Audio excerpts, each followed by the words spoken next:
All right, guys, how are we doing? Welcome to the Celtic Cast. This is the name that we've decided upon for this podcast. As you can see, three fine Irishmen here. Something I've been sitting on for a long, long time that I actually wanted to do. So you've got the crew back together. We used to do a podcast like this back in like 2021, 2022, I think. And we're just going to talk about everything really. A little bit of bodybuilding, a little bit of life stuff. We've got a lot to fill you on, as obviously we're all living in, well, we're not all living in different countries now. It's just Mark. But myself and Mike are still in the UK. But we're all away from Ireland anyway, so hopefully there will be some lot of Irish people tuning in and listening to what we have to say. So guys, let's get the ball rolling. Mark, we'll start with a little bit of an update for you, as I suppose the most has changed for you over the last couple of months. So Yes, fill us in. it's going to be cool getting on because we seem like we don't chat other than this. So it's going to be just a good conversation and people can listen in. So yeah, it's been a busy few months. Obviously, what is it now? Maybe 12 weeks ago, I moved over to Dubai from the UK. So it's been very hectic. Kind of getting set up, just trying to wing it and just trying to navigate life in the Middle East and just try and get myself set up. But we've finally kind of got settled, and now I feel like it's home. Have a car sorted, have an apartment sorted, so I feel like now I can, there's not as much stress or worry, and I'm a bit more at ease. Have my gym sorted, and yeah, we are 12 weeks into the off season push up as well. So operation try and get massive at the moment, and That's we, it. we, we we'll see where we're at Mark, next. when Yeah. did you decide you wanted to go to Dubai? Like, was this 2-3 years ago, or was this literally like 6 months? Kind of like, fuck it, I'm going to go for it. Good question. So I knew it all. I wanted to move somewhere else. I didn't know, like, I'd love to go to America and stuff as well. But when I went to Dubai the first time, I think 2022. Mike is it's all right. Keep going because I think Mike stopped recording on his end for some reason, Did so he? he's got to Okay. refresh and rejoin. We're using Riverside, guys, and I've never used this before, so we've had some technical difficulties. Hopefully, there's not some crackling in the background for you all. There he But is. there he is. You know, He's I just back. said, Yeah, I've yeah, no idea what that there. Let's You- just you crack back literally in. yeah. kicked me out. So 2022, I went over for the first time, and I really liked it. I was like, you know what, I could see myself living here. You know, when you see more and more people doing it, you're like, Yeah. fuck it, I have to do it. So I went back over again at the start of this year in February, and I was like, right, that's it. I was like, this is the year. I'm doing it. So when I get something in my head, I do it there and then. So I booked the flights. I was like, right, this is it. I just took the leap and just. Do you find, Mark, that like obviously like lots and lots of people have done it, and over the last couple of years, we've seen more and more online coaches, more and more bodybuilders kind of go over there and do the whole Dubai thing. Do you feel like sometimes looking at some of those and seeing how they start to move further and further away from like the person they were or the bodybuilder they were or the coach they were when they went over there, was that something that played on your mind before you left? Because obviously we all know you, like you're a very hardcore bodybuilder, very hardcore coach, right? So like I could never see you going that direction. But have you ever thought like, oh, am I gonna end up like this? No, I know who I am, and nothing will ever steer me away from who I am. So again, I'm not saying that I won't grow and develop as a human, but I knew I wouldn't steer away from bodybuilding or coaching because that's what makes me happy. So even here, I'm living in Dubai. I don't leave the apartment. I leave to go and train. I train in a literal dungeon. The only thing is different is if I want to go for a meal on the weekends, I can go anywhere, and it's all beautiful scenery. In the morning, I'm not walking in the rain. I'm walking in the sun. Realistically, that's the only thing that changed for me. It's you can make it what you wanted to make it, and I think people have a misconception of the glitz and the glamour and the boy like. No, it doesn't have to be that way. And where do you think people, I don't want to say where do you think people go wrong, right? But where do you think like you see that change like in other people? Like how does the extravagant lifestyle just kind of get to them and maybe they just lose the love for bodybuilding a little bit? They're trying to experience life a little bit more. Like where do you think that comes from? I think it's there's so much going on that if you don't have a clear vision of where you're going, things are going to try and pull you. So unless you're like in a fucking tunnel, you're going to be pulled sideways everywhere. It's so easy. There's so much opportunity. You're like, oh, haven't seen that person in a while. Oh, this person is passing through the boy. Let's go for fuel. And it's just constant opportunities and distractions that you just got to be focused on what you're doing. There is more distractions, like, isn't there? And like, I know why you moved to Rotherham and why I moved to Rotherham are very similar, because there's no distractions. Like, you're just in a box and it's a bodybuilding bubble, and that's great for a period of time. You probably can't do it forever for your whole entire life, right? But it is very conducive to like seeing that just progression on just bodybuilding. But then, I suppose you lose sight of all the other shit that's happening in life as well. Yeah, but on the other side, I think here is once you can stay focused on the direction that you're going in, like I said, there is so much opportunity then to be like you could still do the exact same thing, but going for a nice meal on the weekend or just getting out in the sun, you can do that as well without taking away from the direction you're going in. Does that make sense? Yeah. Sure. Mike, you have finished competing recently. Do you want to fill us in on where you're at? Yeah, sure. Basically, I honestly thought for a while I wasn't, not that I didn't want to compete. I kind of felt like more so coaching and all that kind of stuff. I'm just going to focus on that. And I just kind of, it's when I look back at my 2022 season and I did that, like, it was that, disappointment of the end look. Whereas when I went on stage in 2022, I was like 93.5 kg. And when I look back at that, then I look at the pictures, I was like, I put in a big off season when I was in Marbella. Like, probably, like, if I looked at it, probably 80%, 85% of my potential, like, back then. And when I looked at the shots, I was like, I put all this effort in, I've done all these things, and I literally I dropped 27 kilos or something like that. It was 28 kilos. And I said, I look like a bag of milk. I'm skinny. My legs have halved in size. So I literally took 18 months where I literally went on TRT. No, nothing else. Trained probably 4 times a week. I didn't use the food scales for like 8 months. As in, just, I still ate bodybuilding food. But like, like when we're so clued into this now, you kind of have an idea of 100 gram of raw weight rice. You know you're in around 200 gram of chicken. I was kind of just working around with that. And then kind of at the start of the year, like I was in the Philippines at the start of the year, and when I was completely out of routine, it brought me back more into like bodybuilding, where I was kind of looking at the lifestyles there, and I was like, I'm so privileged to be able to get up and train and do all this. Like, I'm not like working on the side of the street making like £3 a day and just getting back to my family, where I was kind of like there, like, do you know what? When I get back from here, I'm going to lock back in like I was, and like give myself 3-4 months of just get back training routine, training habits.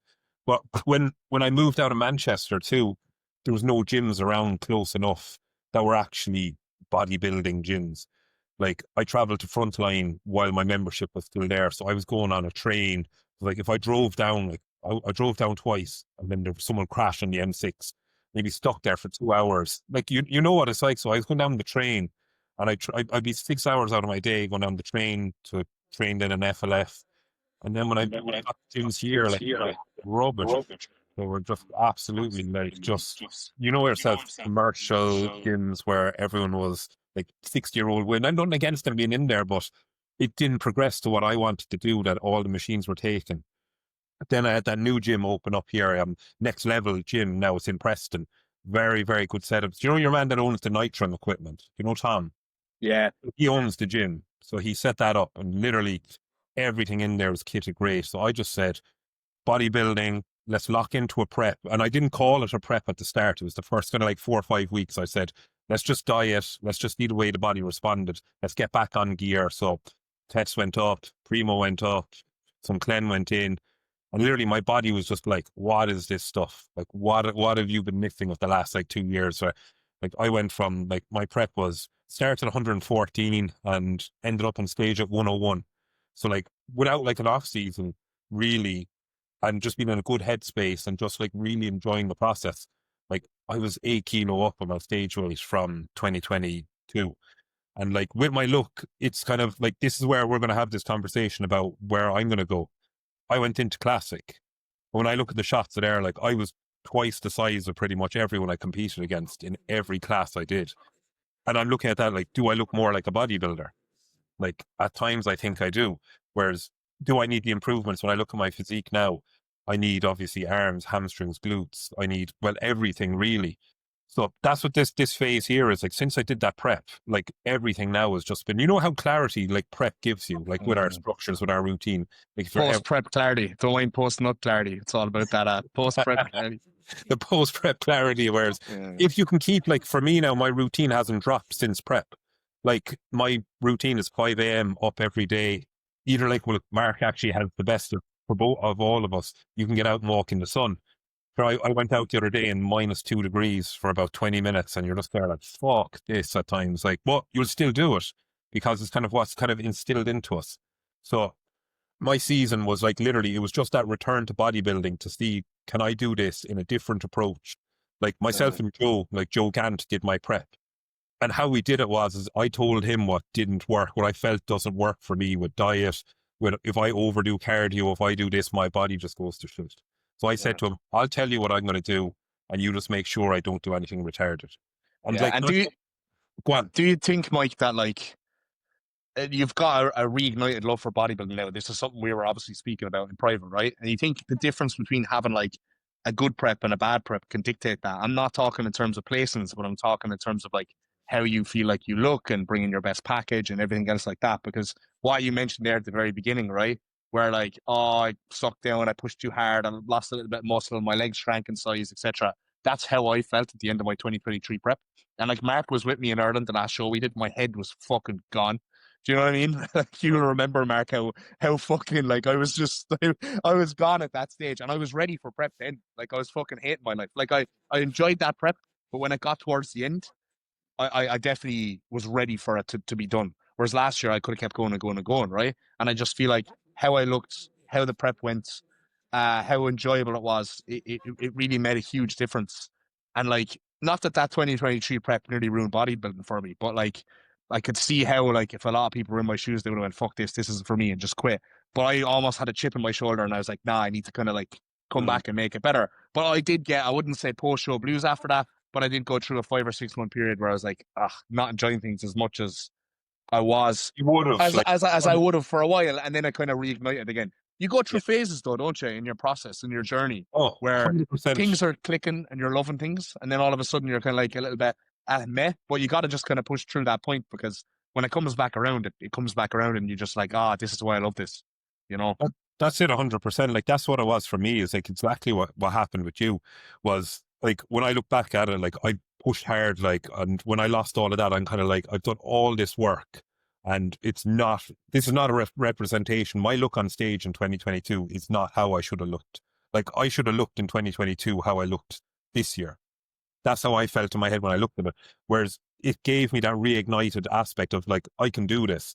I can do the process. Like if I like take a bit of ownership of, maybe at times I should have spoken up, like in my last prep at the end, where I looked at the look and I was like, right, we're pushing for condition, or like that, like pushing for glute lines that never existed.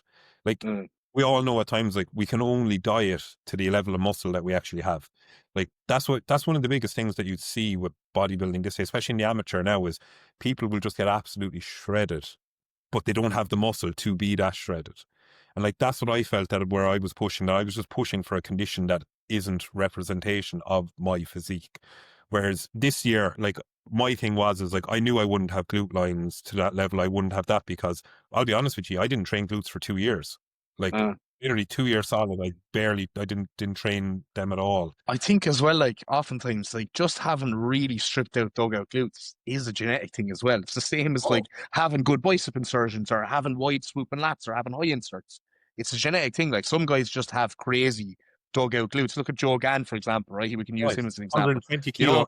know, he's like 120 kilos now, and he's got lines the whole way up through his glutes. And like that's just the way his fucking glutes are. I can see lines at the end of my glutes. When I get lean, I can see one or two, but they don't go like the whole way up, because that muscle insertion just isn't fucking there. That's not an excuse to say I don't get peeled. You look at my shots on stage, it's fucking absolutely peeled everywhere else, but I just don't have lines to hold out my glutes, but I've got lines everywhere else on my physique, you know? So like it's annoying the way these days it's like glute contest. Yeah. In a way, isn't it? That's it exactly. And like that's what we need to look at. And like when we're all going through our phases now, because obviously like we're all off season at the minute, bar like obviously Dara, you're in what, the last how many weeks do you have left? 4 or 5 weeks, is it? I've got 4 weeks after this week, I think. Yeah. And like, if we're looking at saving your progression here, like you're 100, are you 116? I know you were sick the other day and you dropped down a bit, but are you in around the 116 still, or where are you I'm now? I'm back up a kilo now this morning after getting some food and some water, and I'm 115.3 this morning. So yeah, I've been holding 115 for like last 2 weeks or so. But like, that's completely new territory for you. Like, you were always that kind of like 108 to 110, weren't you? Like, say, from previous preps and all that. Even like before I started my 2023 prep, I capped out at 108 kilos, right? And then I pushed back up to 111 kilos post prep. Then I pulled down, then I pushed back up to 110. And that was actually where I started my 2025 prep. So between ending my off season before I started my 2023 prep and before starting my 2025 prep, there was only like 2 kilos in the difference of weight there. Now, obviously, the body composition was drastically different.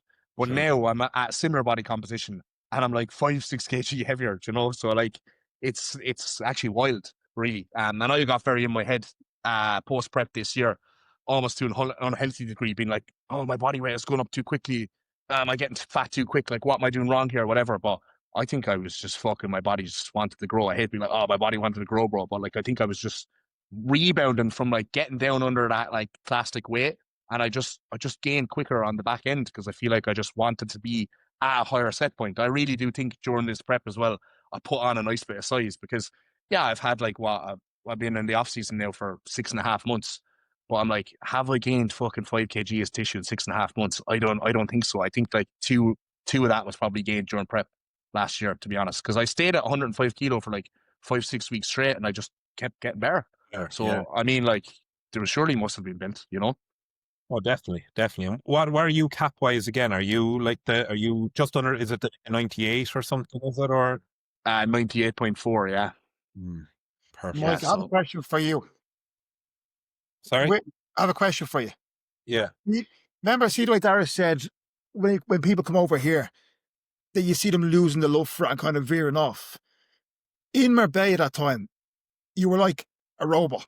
I was there with you, and that was you were like in a tunnel. What pulled you out of that? What got me out of that? And like, I'll be honest, No, like, as in, like, what pulled you out of that tunnel vision to the point where you kind of stepped back away from bodybuilding? Does that make sense? Know, like, as in, like, I probably never spoke about that. It was taking into like actually understanding the fact that when I was locked into that process, that my mother passed away.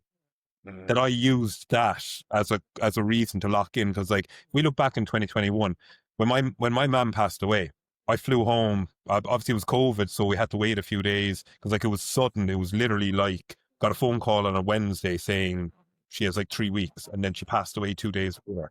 Which, you know, like, and when I got back home, my whole thing was like, I'm going to get back there and I used that kind of focus saying, I'm just going to make everyone proud. I'm going to work hard. I'm going to do all of this.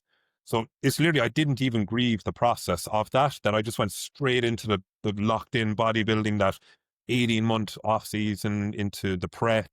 And then when everything was finished, and I actually kind of like, it was kind of more so I went straight into a bit of a rebound. I was still progressing through bodybuilding. But when I got to the UK, it was kind of more so I kind of understood what actually happened, because I was ignoring the fact that actually happened in my life, that I put it on the long finger. And I went to a counselor to talk about that, saying, I act like this never happened. And I said, it's probably unhealthy that I'm ignoring this. And just like every day is like, oh, I'll speak to her tomorrow. I'll speak next week or whatever. I'll call to the house. And then when we kind of delved into that, it was kind of like that pulled me away, saying a little bit as in I kind of lost that little bit of focus of my own progression, for the fact that I was kind of like trying to understand that process and grieve this. Whereas then literally like my life, like literally I just said, I'm going to just chill out for a while, 6-8 months. Obviously I took a different path for a while, as in I still trained and all that, but like I just went on a few holidays. As I said, I didn't fully track my food. I felt like I needed that little mental reset to actually pull me back in, for the fact that once it pulled me in, I realized, why did I let it pull me out that little bit? But it was literally that situation that literally with my mum that I acted like it never happened. And that's what it was. And bodybuilding can be like fantastic in so many ways to help you, like with your mindset and with your discipline. And, you know, we all lean into it in a way to kind of help help us with like the harder parts of life. But then when something like that happens, you can nearly lean into it too much to a negative degree, can't you? Where you're just blocking out everything and Everything, ignoring certain things. So like you know yourself, like you could get something, some kind of bad news, like not terrible news, but if we're locked into a prep, we're kind of like, all right, yeah, don't really yeah, care. it's same thing happened to me this year with my grandmother. And I lived with my grandmother before I moved over to the UK. I lived with her for a year, like we were very close. And she passed away when I was like 5 or 6 weeks into prep. And like I went home, went to the funeral, and I was so concerned, like my meals, my this or that. Like we literally put her in the ground, like up at the cemetery. And I walked home to my house, like in my suit. And I was prepping my meals for the next day because I was getting my flight home.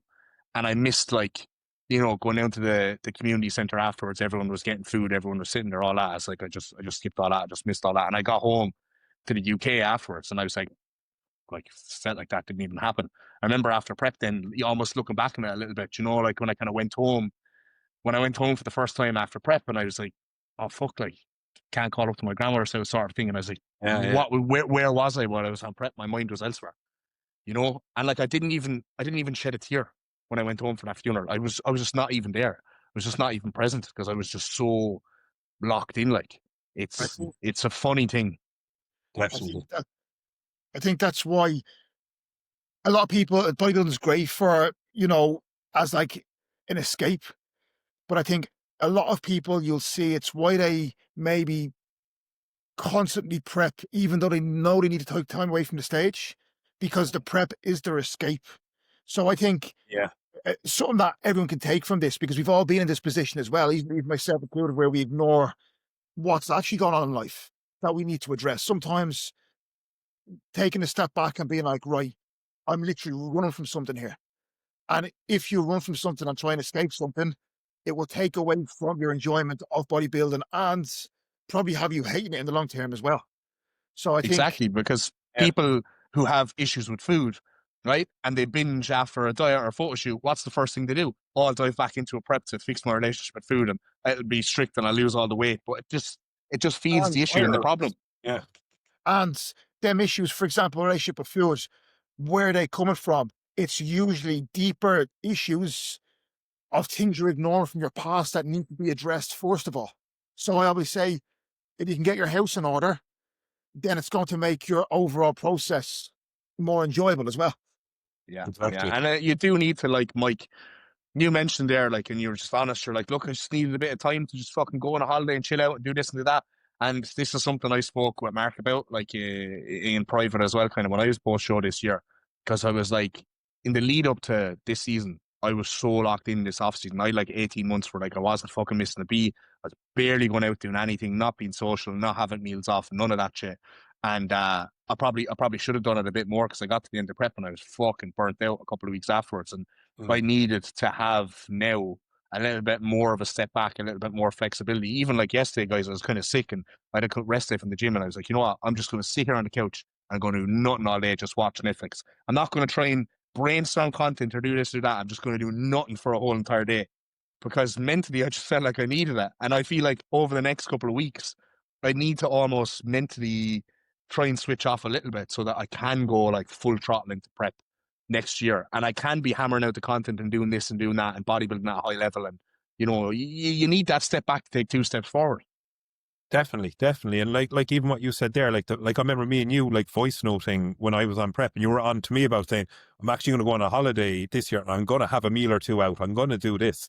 And when you said them things to me, that actually made me so happy to hear you say them, because like how locked in you were, because you said, like, you can be too locked in sometimes into that process that if you can't take that little step back, like, yeah, you don't need to take months, but like if you can take a day or two, like when you sat on the couch yesterday watching Netflix, did you have any anxiety about anything, or were you just happy out? Were you just still there? Like, I normally would, but I'm trying to almost train myself, Mike, to be like, it's okay to just fucking do nothing for a couple of hours sometime. You know what I mean? Like it wasn't all fucking day, right? I still like had a couple of messages in the morning, and I still did a couple of messages in the evening. Like I didn't just like ignore it. You know how it is, right? But like it felt like nothing for me. That's what I'm saying. Oh yeah, You get me? like for Because what we did. normally I wake up and I go to bed and there's tasks every single hour of the day. You know, so yeah. Even for us, like, I think it's all good being like, oh, you have to take a step back. You have to, have that balance. But I don't think people understand that, like, in order to have that bit of balance, you have to fucking put the work in as well. Yeah. And then even for us, if we have like an hour, 2 hours once a week, that's us done. And then we can crack on for another few weeks. Exactly. So Yeah. We don't need much. we don't need much, just that couple of hours just breathing. That's a nice little reset, because ultimately there's still work to be done, and we love it. So it's not like we're trying to escape. Yeah, like I like the work. I like being busy, Yeah. and I like when I am busy, I'm in a groove of things. And even on prep, I remember waking up and like every hour of my day was occupied. I was like client work, messages, gym, doing the content, everything. I was just boom, boom, boom, boom. But I felt so productive and I felt so alive while I was doing it. And then you're seeing the returns from all of that on every level, right? You're seeing the returns with, getting results from your clients, more clients coming on board, everything kind of growing from a social perspective, and how many people you're reaching and how many people are messaging you saying, but following this, it's fucking great, it's bloody, bloody, blah, and like, when you get on that roll, it's unreal. But then at the same time, people don't understand how hard it is to keep up that intensity all the fucking time. You know what I mean? Like that's what it does. Like, as you said, if you can take that, even at the end of the day, if you did 8 o'clock or 30 minutes, 7:30 to 8:30, took an hour, put the phone away, watch Netflix or something like that. Like, that's all we need. Like, I don't want to sit on the couch for 5 hours in the evening. Like, if you worked a 9 to 5, you get home at 5 o'clock, you throw on your tea, then 6 to 10, you're sitting there watching Netflix. You're like, I couldn't do that. Like, I literally, with all of us, 30 minutes. Like, I'll be honest with you, when I watch Netflix, my attention span for general TV is like 40 minutes, 45 minutes. And I can't. Yeah, I could sit and watch a 2-hour podcast with Fuad and the lads, but like, I'd probably be on my laptop doing other shit listening to it. But like, I just feel that we have so much that we're thinking about what we need to do, like that. Our logbook tomorrow, our like meals first things in the morning. Like, do we have that prep? Do we have the food in the fridge? Like, people don't understand the amount of tasks that are in our heads. Like, in the evening time as well, Mike. Do you know when you're like watching it on Netflix, right? It's not even about the Netflix for me. Like, I've gotten really strict, probably over the last year or so, as I've gotten a little bit busier with clients. I've gotten really strict at, like, when it hits like 7 p.m. and that's my cut-off time, my phone goes away. I don't fucking look at it. Any messages that come through, I answer them the next day, because I need mentally an hour where I'm not thinking about anything. I can watch Netflix so that I can actually go to sleep. Because if I'm answering messages, and I go straight upstairs, brush my teeth, I get into bed, I can't sleep. I literally can't switch off. I find if people are always like, oh, grind, but if you don't have that disconnect between work to separation, bed, the sleep quality shit, and then what happens? It's happened to me multiple times. You wake up the next morning and you have to drag yourself. Whereas if you have, for me, if I make my last meal, have half an hour of Netflix, my mind is ready for bed. I have a better quality sleep. I wake up in the morning and like I'm within like fucking 20 seconds, I'm at my desk working. I'm buzzing. Yeah. Just because I have that little bit of a reset. I think it's so fucking important. Like, I think it's hard as well, because I don't know about you, but like when I'm sitting down in the evening, for example, like it's almost like I'm not even looking at what's on, because I'm almost thinking of like, okay, we have Dave check in the morning. What am I going to go through, and that, like, I wonder what his pictures look like. You know what I mean? So it's almost like I'm thinking about clients and the feedback and how there's never switch off time. No, there's not. There's not. Like you said that, especially if there's shows or anything like that coming up. Like, if you're like that, like, I have X, Y, and Z checking in 3-4 times a week.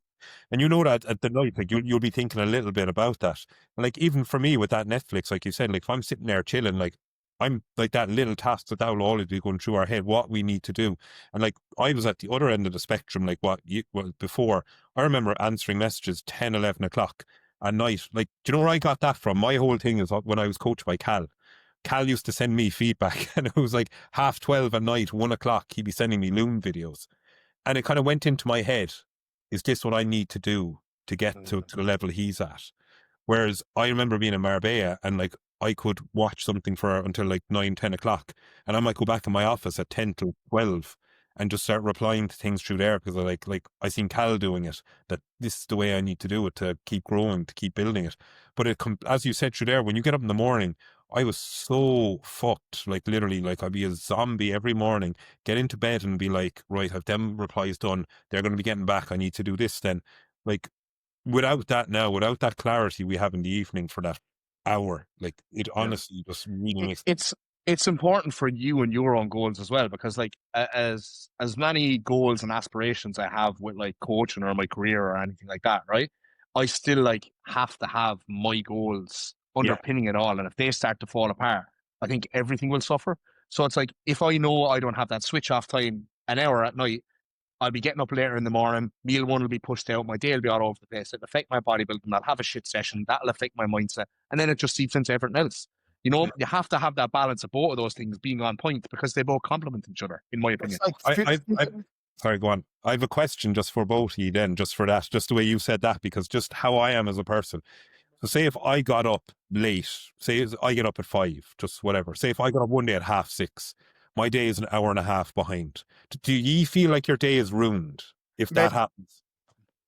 Yeah, maybe if I cannot get up, like even today is Saturday, right?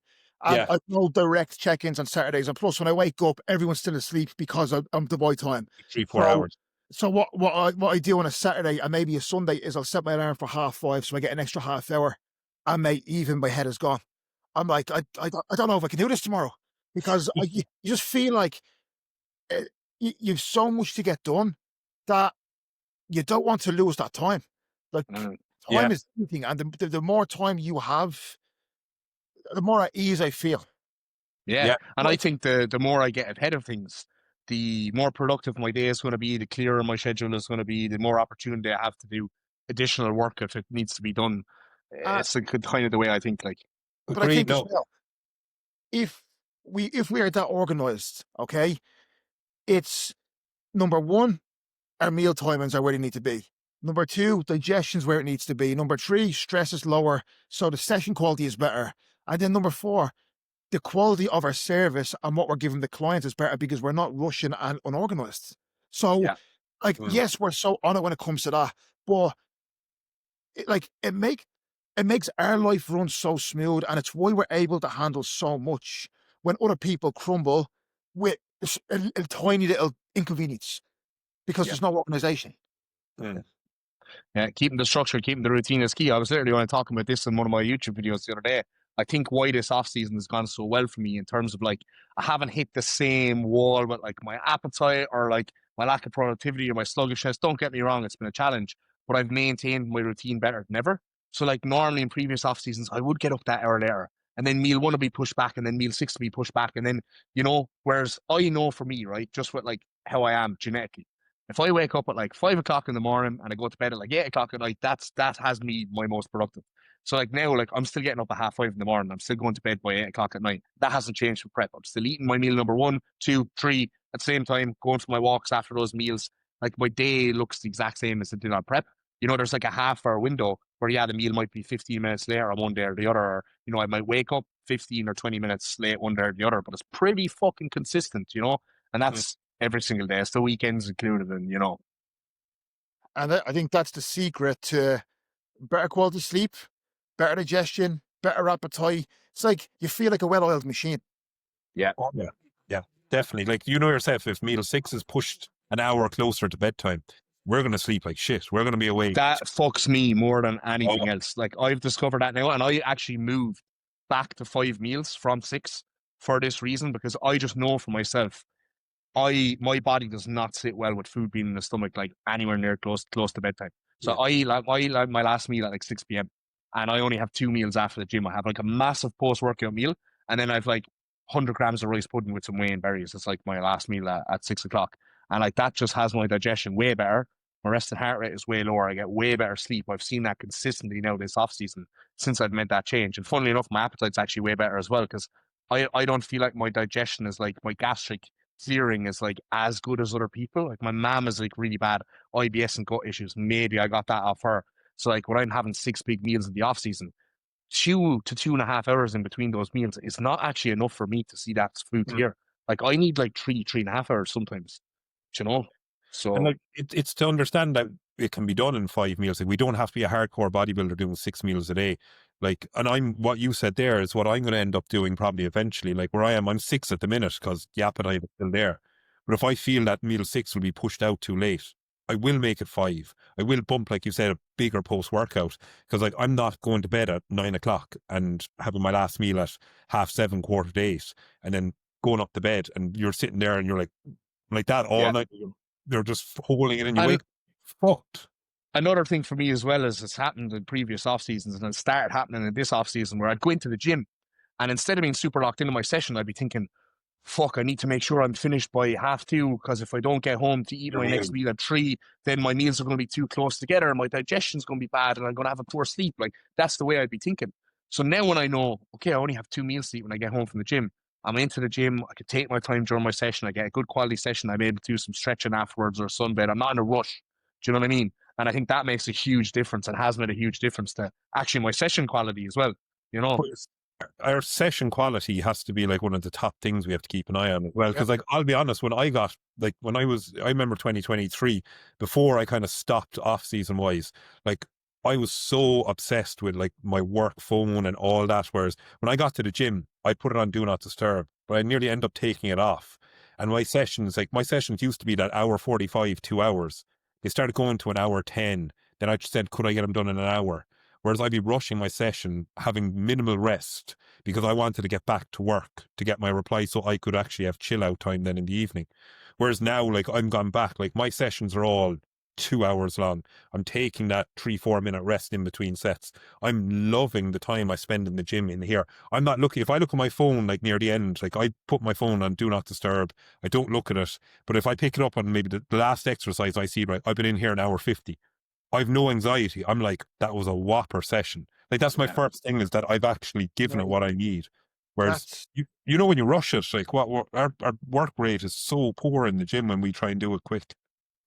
Yeah, I always say you can't pour from an empty cup. So, like, the gym is our fucking, that we love that. That is our time. So, if we can have our time there, not have anything else distract us, like even like if you have your phone on not on Do Not Disturb and messages are coming through, even if you're not getting back to them, your mind isn't in the session.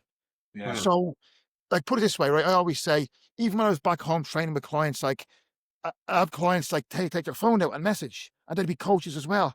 Like, mate, no. I was like, no phone. Did you put it this way, right? Your clients start messaging you if they're competing. Yes, okay, message them. But like, I'm sure they can wait an hour for a response, because it's going to mean that the quality of the response they're getting as well is so much better. Yeah, you've had your time to decompress, and now you can put everything into them. Yep. It's the same with me in the evening times as well, having that switch off time. I know when I sit down at the desk 5:30, 6 o'clock in the morning, I'm like boom, boom, boom, boom with the responses, you know, better quality, just better service in general. Yeah. No, that's it. Because like, you know yourself, like if we're rushing them, like we're just getting a quick message over, all that, and then like that's not going to benefit anyone. Whereas, like as you said, we're fresh. We get, like, if I get out of the gym, like my phone does not go off Do Not Disturb after I have my post-workout meal. Like, I'll drive home, get in, and then I look at my phone, because I used to be the same thing. I'd walk out and I'd sit in the car and I could 25 minutes replying. But like, as Mark brought up, like before, if I didn't have my phone on Do Not Disturb, if I picked it up and you saw a list of like 3-4 names on your phone, and you see their name, like you're thinking during your next set goes, what does John need for this? What does Sarah need? Or she's competing in a week's time. Like, oh, this must be like, you just cannot lock into a set, and you cannot get that level of progression at what we need.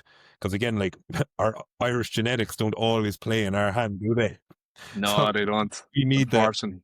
We need to be able to give it that all in our session. But no, like there's them little things that make the biggest difference for us. And like even there, Mark, now with you now, when you're progressing through Dubai, like what difference do you see from Dubai to the UK with the people you see in the gym? Because obviously, if you come from Ultraflex, from the proper kind of hardcore locked in gym, what's the dungeon like now compared? If you're going to put the two atmospheres or the clientele kind of in there, like give me kind of an insight into that. You mentioned it to me, how different it is with how they handle post-show even over there, Mark. So talk to us. It's different. It's cool to see, because they had, like, what I love as well is that they may have like different approaches, and some people may have different approaches, but we're all on the same mission. Yeah. Like we'd sit and we chat after session and stuff, and I'd be like, geez, I see the way he's training, and I'd love to do that or something. But then they're like, they're looking at me and seeing the way I'm doing things, and everyone's motto is everything works different for different people. Stay in your own lane and play your own game. Everyone's there working hard. We're there to push each other, but nobody cares what way someone else is training, even though it may be different. It doesn't matter because everyone's progressing. It's impossible to progress in that environment. So I think the biggest difference I've seen is post-show, they handle it different. They do. They blow up. They get big. They get big fast. They love their food. So that's the big one. They handle that a little bit differently. And as well, the genetics are just fucking different. They eat pretty good over there as well, though, don't they? Like that kind of Middle Eastern diet is very clean. Obviously, they eat a lot of it, but like it's clean fucking food that they're eating, Yeah, nobody really eats shit. I suppose it's just large quantities, but the genetics, like you'd see they all pose at the wall of stuff and they strip off. And I've done it, obviously, coaches half of the boy. Everyone, yeah. So there'll be different pros coming in, for like yesterday, we're in the gym, right? And Mo Fuda was stripped off posing. It's like, it's just no the matter muscle belly's crazy. no matter what you do in your life, you will never look like these guys. Ever. It's fucking insane. So that's to me. And when go on that point, Mark, sorry to interrupt you, right? On that point, because I know this is something we kind of spoke about as well. Because of that, right? Do you feel that when you take a little bit of a step back and you zoom out from bodybuilding, you start to understand that like one of the most important things is to just enjoy what you're doing, because you can chase the shiny object and I'm going to do high volume because he does high volume, or I'm going to eat this way because he eats this way. Whereas it's like if you're suffering and just not enjoying anything that you're doing to try and chase something that you're never going to get, is it worth doing at all? This is something I'm starting to slowly realize as well, especially when it comes to like my training. I'm like, I kind of want to maybe do this or I kind of want to do that, because at the end of the day, right, even if it's 1% less optimal, if I enjoy it more, the longevity and the sustainability of it is going to be so much better. Like, that's what we want to do. Because like I had a client start with me there recently, and he said like he hated his old plan because he couldn't do, like as what Dara said there, he couldn't do 6 meals a day because of what way he worked. But his coach had him said, you need to do 6 meals. He got a training plan. He hated 3 or 4 exercises. These will be the best exercises. Just you'll begin to like them eventually. And like, like if you're set and you have to do this, like if you're doing 6 meals and you're doing certain movements you hate, like you're not going to progress at it. And like when we pulled him to 5 meals, we changed his training plan, and then he kind of gave me feedback, oh, I actually don't like this. Can we swap this? And if you give them that bit of enjoyment, same for us, like in the gym I'm in now, like we're getting new equipment like every second week. And like, I'm not just going to jump on it. I might give it a feel, but if I want to change something around, or if I want to do some kind of drop set on something, like when it comes to arms or laterals of some sort, I'm going to do it because the enjoyment factor of it going into that set is so much more. Like at times, like if you go onto a dumbbell rack, if you're doing side laterals and you start on like 20, 17, 15, if you run the rack on dumbbells, like it's this bit of fun, and you come in there and you actually enjoy it. It might not be as optimal as a cuff lateral. It's the shit you used to do when you're like 17, isn't it? Yeah, like, you look just back, dumbbells. Yeah. If you do a little bit of something like that, like it's just that enjoyment factor too. Like if we keep most of our work, like our main top sets, like of our bigger movements, like our pendulums, our Smith presses, we keep them as optimal and our form locked in as much as we can. Like that little bit at the end, like it really makes a huge difference, like the session enjoyment. And like obviously what Mark says, like you've seen them pros, like when you see people come in and out of the gym like that, like if you don't, like if where you're training now, if you don't progress, you're the problem. Like that's the way you need to look at it with gyms like that. Like if you go into a gym with, like same with Dara, the atmosphere you're in, like if you're not making progress, you have to really look at what you're doing, because the amount of people around you, like you're surrounded by progression. Like a lot of people could do with that reminder, because in this day and age, everyone blames the coach or the genetics or the this or the that. But at the end of the day, like if you're not making progress, like take a look at what you're doing. What's your training like? And what's your consistency like? A conversation that I literally have daily in dungeon with these guys. Like even Eddie and Sammy were training the other day, and we're chatting after and stuff. And again, the biggest thing is effort and consistency over time. If you are enjoying it and you're able to put everything into your sessions and you can do it for a long period of time, that's the perfect combination. If you're not enjoying it and you can only fucking stick to things for a week, something's not clicking, and you have to look at your setup and what you could maybe do But differently. it doesn't even have to be big. It could be even something simple. Like even for me, I've just changed my split recently, right?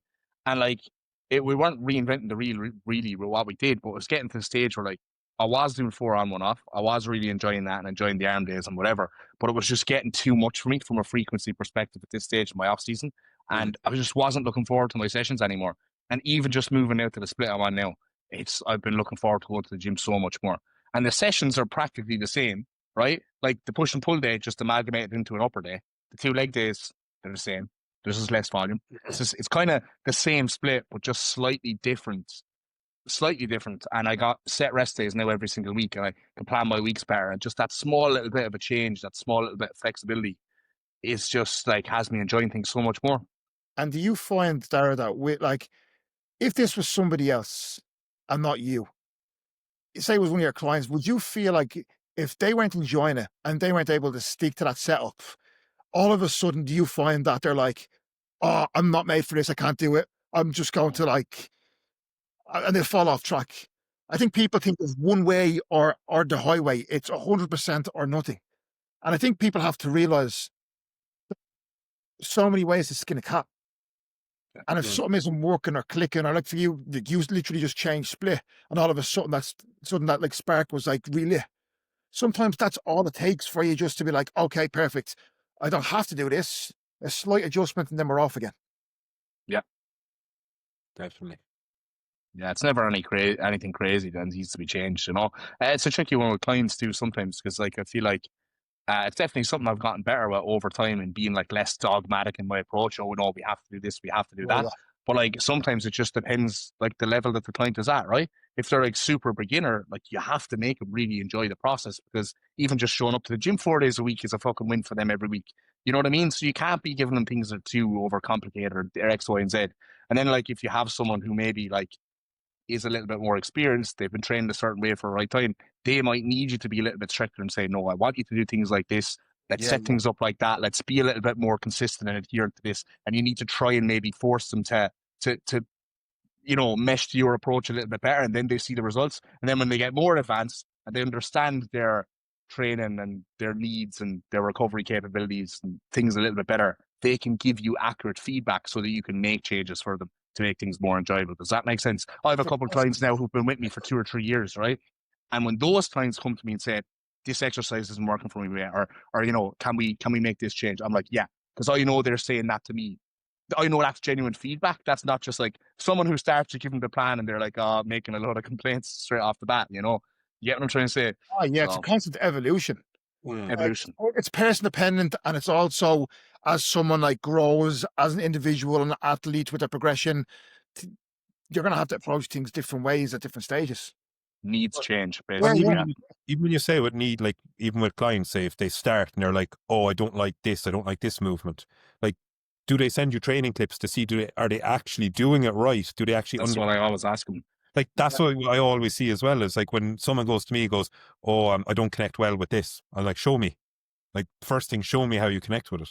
Then you can actually make a kind of decision on it. Because sometimes you can change something with a client, like elbow positioning can be one of the biggest things on most movements. You change that for someone and they could turn a movement they hate into actually like, this is so, so good.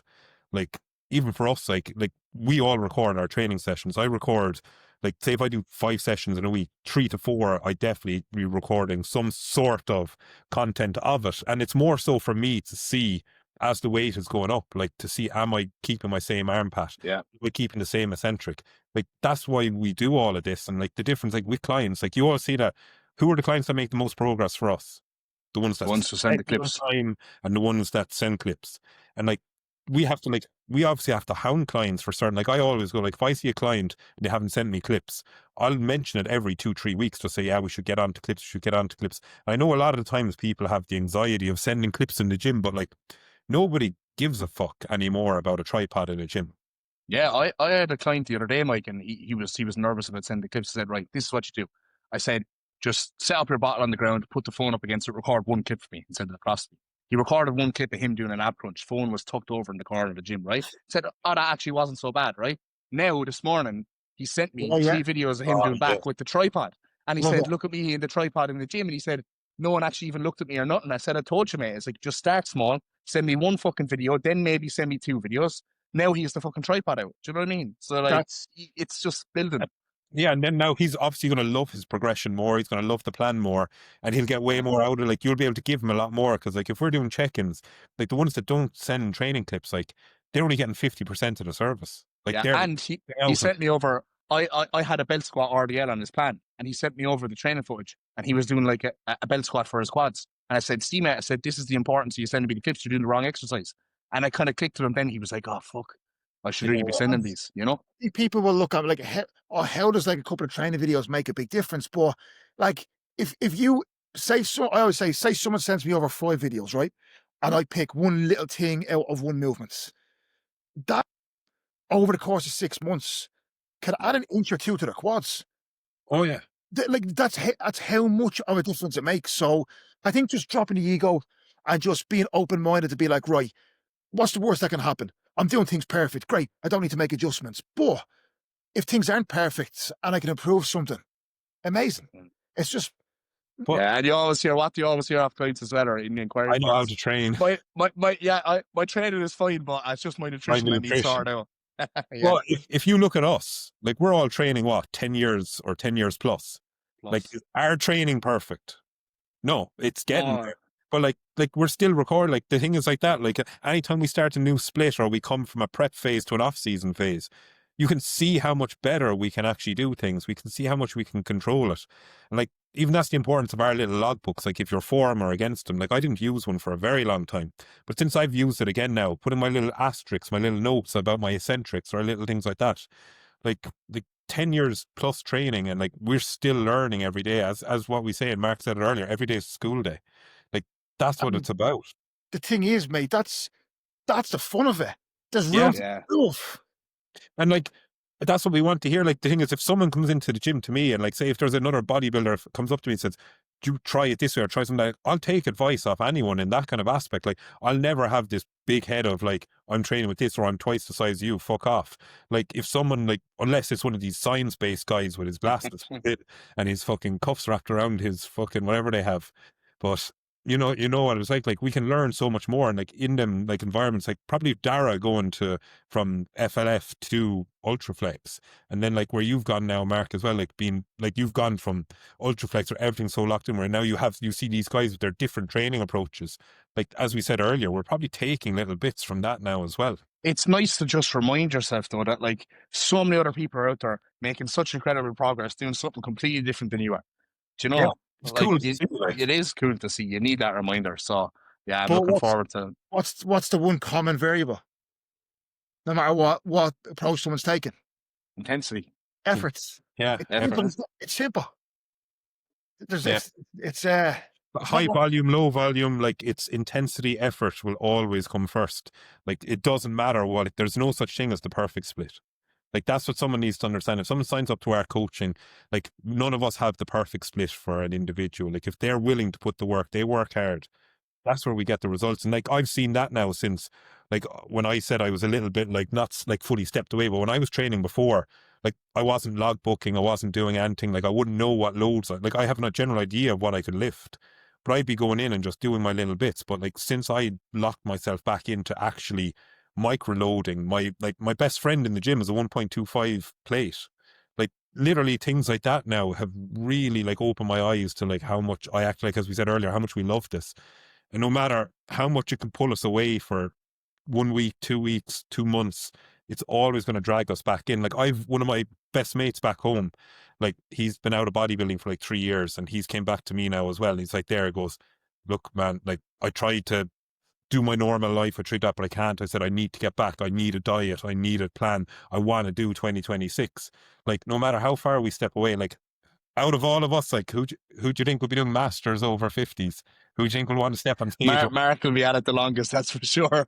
Because I have a load of other things that I want to do. Like obviously I'll be bodybuilding for a long time, but I want to go off doing fucking Ironmans and doing a lot of mad shit like that. Whereas Mark has no interest in that, I don't think so. I'll be one of the people who gets nowhere and then just tries to fucking get a pro card when they're 55 or something. Yeah, you won't. Grandmasters pass. Man, that fucking Masters show in Milan was stacked. Fucking Even the heavyweight class was massive. Like Jay Davies at the heavyweight class, and I think there was like, oh man, there's a crazy amount of guys there anyway. Like it was stacked. Because these guys are still doing normal shows, so you forget they're even masters. Yeah. Crazy. Yeah, delighted for Matt Tofton though, because he's been on the circuit for a long time. And I've seen him compete at like fucking 4 shows over here. Like, you know what I mean? So it's good to see someone like that who's been grinding away at it for a long time win a pro card. Actually, that same weekend, there was like 14 new UK IFBB pros or something silly like that. Fucking hell, it just goes to show you how far behind we are in Ireland, guys. Christ almighty. There's so many UK. I know there's more people over here, but you know, I need to start seeing some more Irish people winning fucking pro cards. Obviously, Mekla, is it Mekla or Michaela that used to coach Mark? Michaela. Yeah, it looks like Mekla on her Instagram, doesn't it? Crazy. But again, it's just standards getting better. It's just the pool of the amount of people competing is a lot less than the UK. So obviously, if you have a smaller pool, there's going to be a smaller amount of like top athletes coming out of it. Yeah. It's good to see though the NPC in Ireland now, and the shows fucking going to be consistently 2 shows every single year moving forward. Obviously, Mike, you just won the muscle contest in Limerick. I just won the muscle contest in Ireland. So hopefully those shows will continue to kind of grow. And the landscape of Irish bodybuilding has changed quite a lot. I think they actually cancelled the RIBBF show this year because nobody wanted to do it. So the landscape has changed quite a lot now in terms of the shows. And there's 4 PCA shows in Ireland now, which is good. And they gave away PCA pro cards the last one as well. They did. They gave 3 or 4 pro cards. But even with the PCA, like there's going to be 2 first-timer shows in Ireland. I think there's going to be there could be potentially 5 shows in Ireland, if not like 6 next year. They're releasing the calendar next week, I think. Yeah, and they're down with 2 first-timers. So like there's going to be more shows through that. And like as you said, like with the problem with the nationals, like what we've always seen is it depends what way we do our classes. Because like say for me and you, Dara, like if we were entering in via classic, like if I did classic in the nationals, like my weight cap is like 95 kg. Like my MPC weight cap is 105. Like there's 10 kilo in the difference. Like yeah, you could suck down to 95, but you'll look terrible. And like the same thing where you came down, like what would you have to go down to like 93? What are you, 183? I wouldn't make it, I'd say. Like that's the thing is like it's making it too difficult for people like that to want to do them shows as well. And obviously like fingers crossed, like the NPC, if they can take off their 2 shows, if they could eventually have a third, like there's huge potential. It's funny how like nobody wanted to do bodybuilding because of classic and the popularity of classic, and I feel like now the pendulum's starting to swing back the other direction a little bit, isn't it? Like people are kind of starting to be like, no. I think it just takes 1 or 2 good guys, or 1 or 2 guys who are young who come up and do really well in classic or do really well in fucking men's physique or whatever it is, to then just grow up and grow more muscle and outgrow the cap and do open and do well, for people to realize, it's actually not that far out of the realms of possibility for me. I'm even starting to understand that now, because really, I've only been properly bodybuilding for like 5 years. And like, I kind of look at the progression I've been the last 2 years and think, if I can make that in another 2 years, I'm kind of like, oh fuck, maybe it's not such a unrealistic possibility for me to be like a super heavyweight bodybuilder in the future. Do you know what I mean? I'm still going to be fucking bodybuilding and eating my meals and making progress anyway. So like, you know, wherever you land sort of thing. Exactly. Yeah. Like that's all it is for us. And like, we just keep kind of moving forward, and like, that's what we're chasing every day. And like, it's going to be exciting to see, like, obviously your prep through next year. And like, what's your story then, Mark? Are you just going to go as long, like, are you going to take as long as you feel like you need, or have you put any kind of plan in place in your head? So I'm going to push up until end of February and then reevaluate. We'll see where compositions are, where bloods are at.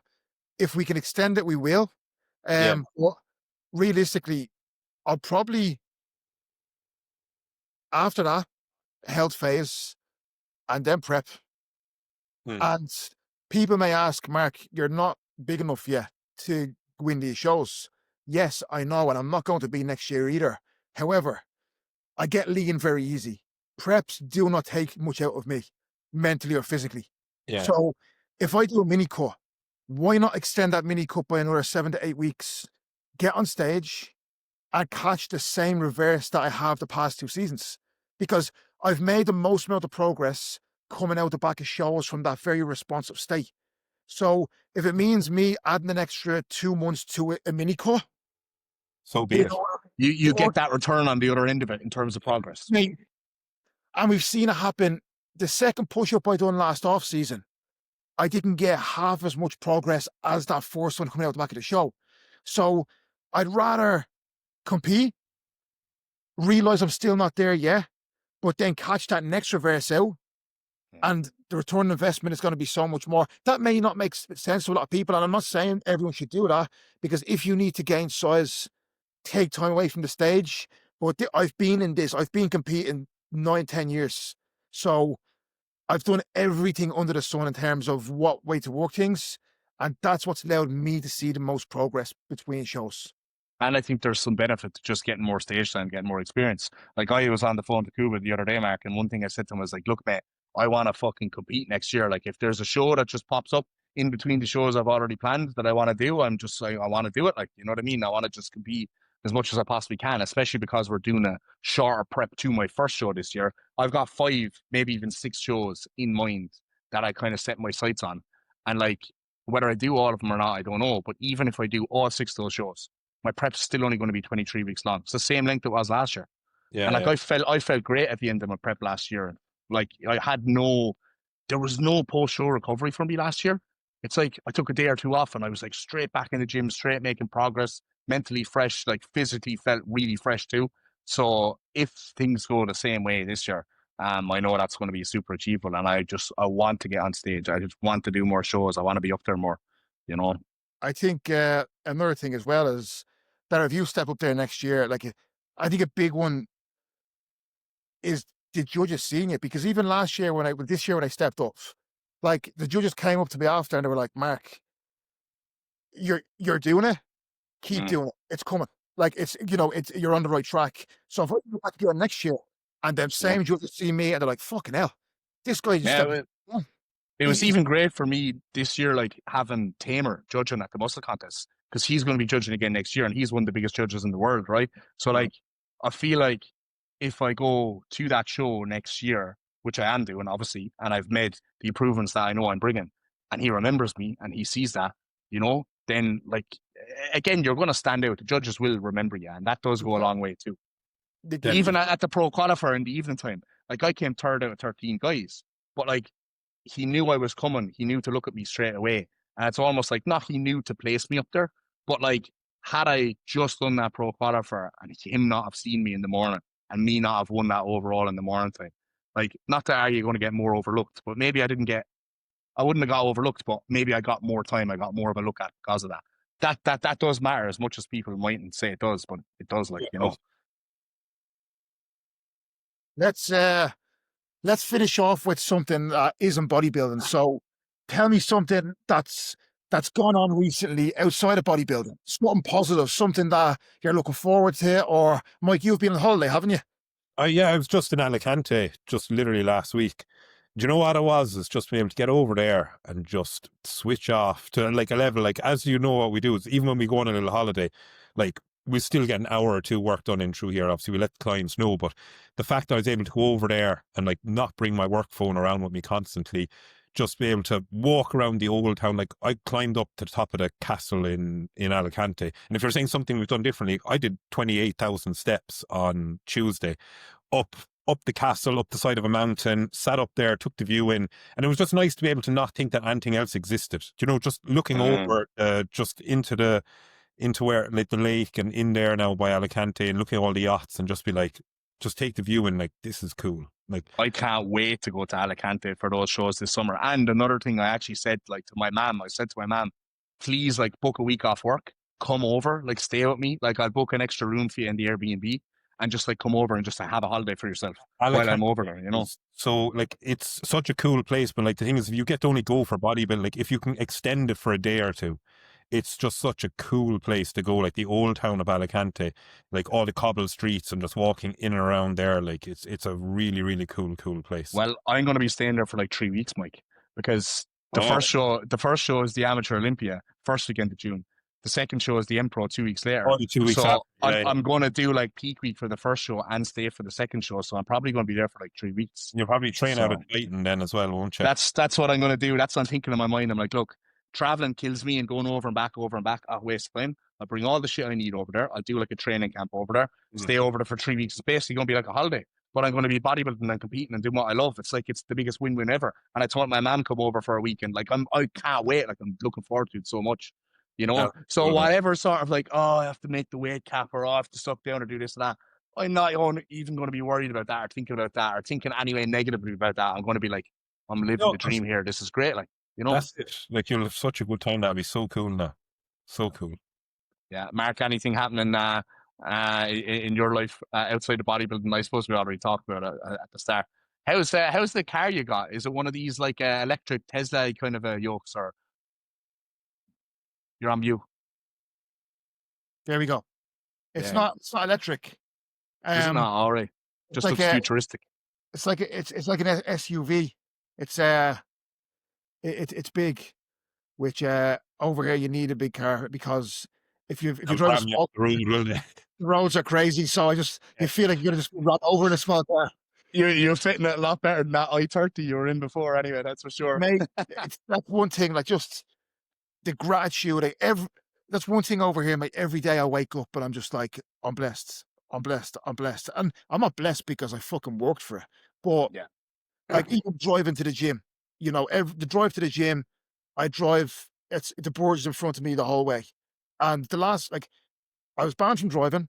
I was driving James I-20. I had no car for the last 2 years. So to get here now and be like, oh, fuck, I can finally have that bit of freedom. And this is a lesson for everyone watching. You're going to have to eat shit. You're going to have to chew glass. You're going to have to work towards something for years and years. But all the time that you spend doing all those things, like, it's delayed gratification. Like in Mark's scenario, like, Mark, you put in that time, you were, you know, sensible with your money, you were sensible with what you were doing, and you're over in Dubai now. You got the house, you got the car, you're very blessed, you're very grateful, you worked extremely hard for it. But it's all the more rewarding because of that journey and the lead up to it. You know what I mean? You can enjoy it so much more. It's not been handed to you. Like, one thing is the actual things, like the apartments, the car, they mean nothing. Like literally nothing. Okay. It's the feeling of reaching a milestone from the work you've put in. That's bodybuilding. It's not winning shows. It's everything. The goal is irrelevant. But once people get there, you realize it fucking doesn't mean anything, because once you get there, what happens? What am I doing next? Yeah, exactly. 2 seconds, sit there, be grateful, and then you're like, right, where's the next target? It's the way our mind works. It's hooked on progress, not hooked on materialistic things or the goals. Exactly. What them things bring you from the process. And on that bombshell, guys, I think that's a good way to wrap it up. Episode number 1. There you go. Hopefully that'll give you a little bit of motivation. Start working towards your own goals. So I hope you enjoyed that podcast, guys. I think that was a good one. First episode. We're starting off strong. We're going to try and go easy on us. Drop some positive comments down below. You know, lick our arses a little bit. Come on. Give it a share as well if you feel like you got some value from it. So like, share, subscribe to our channels as well. We'll be able to do the collaboration on YouTube. That'll be good. We're going to try and keep these as frequent as we possibly can moving forward. Weekly is going to be the plan. Well, look, some things might pop up here and there. I know obviously there's going to be a Christmas week. You know, there might be shows that the lads might have on certain weekends where they'll have clients and stuff, but we'll keep them as frequent as we possibly can for you guys. And if you've got any questions for us as well for the next podcast, then do drop them in the comments down below as well, because moving forward, we would quite like to do like a Q&A section towards the end. And with these guys, you know, don't just make them purely bodybuilding as well. We did cover a lot of bodybuilding stuff in this initial podcast, but we do want to just talk about a little bit more just fucking life shit, just things outside of bodybuilding, because we're not just bodybuilders ourselves. We've got other things that we're interested in and other things that we can contribute. And even if they're just silly fucking would you rather questions or whatever, just drop them down below and it'll add to the podcast a little bit. So thanks very much. thanks very much for tuning in anyway, guys. If the guys don't have any closing words, I'll wrap that up and I'll leave that there. That's it. See you soon. Peace.